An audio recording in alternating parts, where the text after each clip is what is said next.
פרופסור, יש לי שאלה. מה ההבדל בין גברים לנשים באימוני סבולת? זה מעניין מאוד. בעיקרון לגברים, אנחנו רואים את זה גם בשיאים העולמיים, גם בתפקוד בצריכת חמצן מרבית. גברים יש להם עליונות פיזיולוגית על נשים, היא גנטית, היא פיזיולוגית, רק בהקשר הפיזיולוגי, אגב. שום דבר אחר לא. אבל מאוד מעניין, לנשים יש יכולת גבוהה יותר להשתמש בשומן כמקור אנרגיה ולחסוך בגליקוגן.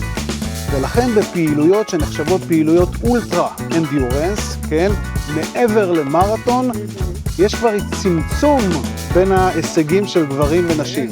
עדיין לגברים יש יתרון, למרות שהם משתמשים פחות בשומן, כי תפוקת הלב שלהם היא יותר גבוהה מאשר של נשים, יש להם יותר המוגלובין בדם, והם יעילים יותר תנועתית. שוב, באולטרה, נשים מתחילות לצמצם קצת את הפער, בגלל היכולת שלהם לצרוך שומן ברמה גבוהה יותר.